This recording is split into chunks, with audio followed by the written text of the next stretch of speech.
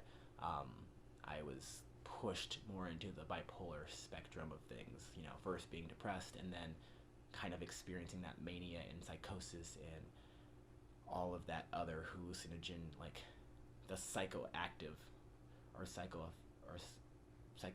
psychotic, that's the word I'm looking for, experiencing more of the psychotic symptoms that I hadn't experienced until my mom and then my best friend passed away, which obviously was very traumatic.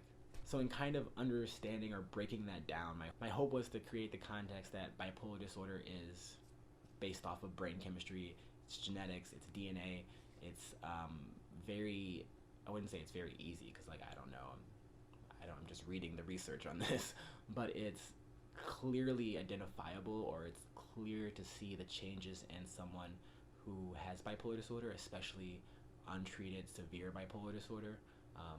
It's clear to see the changes in their brains versus like people with bipolar disorder who are treated and have been treated and who are stable versus people who don't have it at all.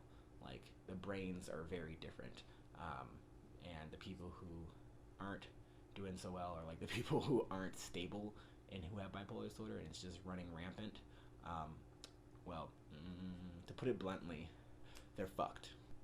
And I don't mean that like y'all are fucked if that's your case. Like there's no better time than the present to fix it, because the earlier you fix it, the better off you are. But like, I don't know, I guess I'm in a more pessimistic mood because it's kind of currently happening to me, and I'm terrified that if I don't reverse it soon, or if things don't get solved, it'll become permanent. Oh yeah, that's another thing. Like if you don't fix this, or if you don't do something to resolve it, permanent brain damage, permanent nerve damage, I guess permanency in terms of like my cognition and my ability to think and process shit is like gone. And considering that I've had I don't know how many episodes since like I found out I was diagnosed, and considering that I'm literally now forgetting like where I'm going, am on disability leave, can't edit a freaking YouTube video. I don't think I like really told y'all this because I don't want to talk a lot about it because I still like, it's still very traumatic for me. But I was in a car accident because I quite literally forgot how to like work the brakes. It's hard to explain. It's like brain fog. It's like we're working on fixing it now, but what if this is permanent? Like I am not the same person I was 3 years ago, 4 years ago. And I don't mean that like, oh, I've grown, I'm matured. Like, yes, I've grown in areas, I've matured in areas, but my brain literally does not work the same way. Some people think it's really adorable and that like I'm ditzy and like cute or whatever. Other people, like at work, look at me and they're just like, bro, I am telling you the same thing over and over again. Me sending emails like to people asking them what I think is a completely different question, or what I think is a reasonable question in general, and them shooting me an email back, sometimes with a screenshot being like, essentially, what the fuck is wrong with you? It's embarrassing professionally, it's embarrassing like socially, personally, all of that jazz. But y'all, it takes me forever just in my own life to do things for me. This is what makes bipolar disorder, obviously the depression, the mania and all that, but this is what makes it a disability. And that's something that I just did not comprehend beforehand because no one told me. Granted, I mean, people told me to stay stable, stay on medication. They told me all of the things like that would have prevented this, but they didn't tell me why. And I'm not blaming them or anything because again, it's no one's fault. It's kind of my fault. It's no one's fault. But it's like, this is the one thing I wish I would have known. Like, hey, this shit can get worse, a lot worse. And it can become permanent. / it also can lead to other things that are, I don't know, fatal. And, you know, it gets even better, y'all. Not to, like, I don't mean to be, like, frightening and scaring anybody out there, especially if you're newly diagnosed. Like, this is totally treatable, totally livable. Like, my life isn't perfect, but like, I'm happy.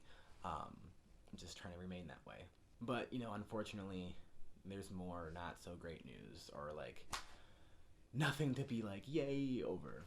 The next big thing, I just find about this whole thing is that with that, the physical effects that are happening to me, or like the physical effects that happen to people who kind of have runaway bipolar disorder or like untreated bipolar disorder, and when it becomes permanent and when it becomes so severe, scientists and researchers and like mental health, medical, blah blah blah professionals, all of them, they're still trying to figure out like how all of this works. So as I'm sitting here telling this to y'all, it's kind of all very much new information. Not new necessarily, like this has been documented over years, but the studies that have been done are limited. They've noticed that like when people do have these permanent lasting cognitive difficulties, and when things like do become more permanent and damage to the brain is like irreversible, all of that, when it becomes bad. And for many people living with bipolar disorder, it gets that way because, number one, they ignore their diagnoses. They don't receive treatment until like a later age. Whatever it is, bipolar disorder typically manifests in late adolescence or in adolescence, but at the same time, people aren't really treated until their 30s. And they live lives like me. So it'd be like me doing what I've been doing for the next 5 years, which honestly, I personally don't think that my body could take that. I don't think I can make it there if I continue to live the way I'm living, simply based on what's been happening to me now. Like, the decline is real. The decline physically, the decline mentally, the decline like spiritually, like just being able to do this every day. It's a different kind of struggle when you think you know what you want to do. And by that, I mean like, I know I want to write an email back, and I know the feelings I want to express, but like, I can't write, or I can't, when I read it, it's like, what the hell did I just say there? It makes no sense. And that's the frustrating part. Communication breaks down, or like your ability to do things is just taken away from you. But subconsciously or like mentally, you're kind of still all there. You just can't execute it and process that into like an effect or to an action. It's frustrating, and it's honestly, I can't imagine living like this permanently, or just like, it sucks. And it sucks even more that, we're still learning what all of this means. We're still learning about the progression of bipolar disorder and how the brain is changed and how the chemistry is changed. We don't understand. We understand a lot about it, but there's so much we don't understand, in the sense that like there is no treatment. Like, once you've messed your brain up, once you've changed those processes,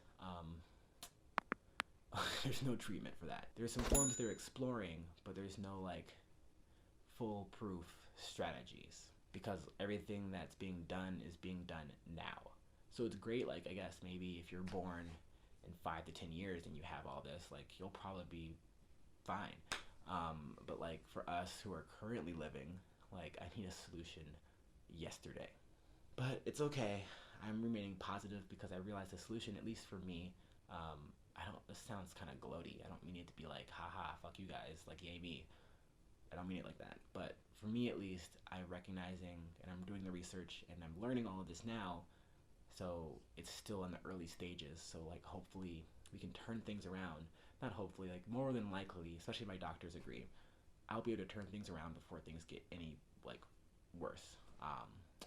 Hopefully we'll see like what the lasting damage is. But yeah, I mean, like, I wish that someone told me this a long time ago, because if I knew it would take me like a month to work on my resume, and like, I don't mean like I was lazy or I was depressed, none of that, y'all.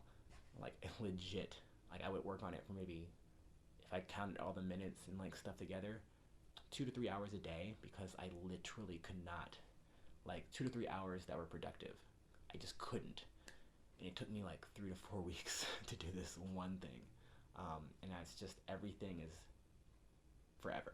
Having bipolar disorder, or living with bipolar disorder, is, I think we all know it, maybe it's severe. We know it's a severe mental illness. We know it's a severe disability. But like, I don't know, I wish someone would have stressed to me like the actual severity of it, because I thought the severity of it was being depressed or being manic. And like, while yes, that sucks too, it's more so about the effects that like living in those two polar opposites, or like those two extremes. It's more about like what that does to you mentally and physically. I mean, maybe I'm just the idiot here, but like, I didn't know this. And unfortunately now I'm paying the price. And like, I still don't even feel like I've gotten the severity across to y'all. Like, as I was saying, I got into a car accident because I was driving and I forgot how to brake. What, like, what? How does that happen? And like, at that point, it's like, should you be driving? What the hell was going on? Like, do you know how to drive? It's like, yes. In that split second, which is all it takes, I just kind of forgot what was happening and kind of forgot what I was doing. And it was not dissociating, or maybe it's a different type of dissociating, but like, I know what it feels like to dissociate. And I was not outside my body looking at like myself drive. It was just like, I don't know what's going on right now. And it was just like a few seconds. Ooh, guys, I have recorded this video so many times. I've been trying to edit this video so many times. It's been like low-key months of just going over this stuff. And this video contains like a fourth of the information I wanted to share. As I've been saying throughout the video, I think, it's really important, number one, to just realize that if you are newly diagnosed, it's gonna be okay. And it's like not the end of the world. You're not like gonna die some horrible, crazy death. Knock on wood, I don't know, cause like, I don't want y'all to, but if you do, don't blame me, cause I said you weren't. Maybe I shouldn't even say that, but like, I'm just trying to cover all my bases. Yeah, I think for me, it was really a big focus on the moods, and I've always really been focused on the moods. And to this day, I still agree that the worst thing in the world you can experience is depression. Like, especially like the crippling severe depression that causes you to either have suicidal ideation or to, even attempt suicide. Because like, there really is no greater pain, is there? And that's what I had always been focused on. Like, I had never focused on, what is like living with the depression and living with the mania and living within these moods, like what does it do? And of course it seems pretty freaking obvious, like the body's not meant to really experience these extremes. No one lives within these extremes. So when you live within these extremes for long periods of times, of course you're all fucked up. But we're catching it early. So as I said, I'm optimistic for like my own health. And y'all should be optimistic too. Because now that you know maybe some new information, you can do some of the research yourself, look into it, maybe ask more questions and be more informed, and really take charge of your recovery process. Because honestly, that's what it's all about, right? Along with that, you might have noticed the plethora of information and facts and research that I've been finding in here. And there's so much more than that online, and I'll just say take everything with a grain of salt. Each research study is different, each researcher is different, they're all looking for different things, they all have their own agendas. And while it's important to understand these things, don't read too much into it. It all looks kind of dire and terrible. Because it low-key is. But it's not. We should remain positive. But there's things like, the sample size of the studies, where the studies were being done, on what populations they were being done on. There's just so many variants to all of these things that you can't really prescribe like, you can, but just because it's happening to other people does not mean it's happening or going to happen to you. Alright y'all, if you liked this video, if you liked the content, I know it was a little bit unorganized, not really structured very well, but like I am trying. This shit's hard, like, because I'm not a science person, but it's hard because like, but if you liked it, give it a like. It lets me know what type of content I should be making, if you haven't already. Also, feel free to comment. I would love to hear your experiences, not because I want to hear about your suffering, but because I would just like to hear about how it's been, how you've been managing it, if it's helped you. Like, just let's get talking on this, because I feel like a lot of people aren't talking on this, and it's a freaking big deal. And lastly, you should have already done this as well, but hit that subscription button and turn on notifications for new videos each week. Okay, not each week, because obviously that's a lie. I'm gonna get to these videos when I get to these videos. I have a lot of videos stored up. It's just like But still hit that button because you'll find out when I'm uploading anyway, and you'll know. Stay cool. Peace.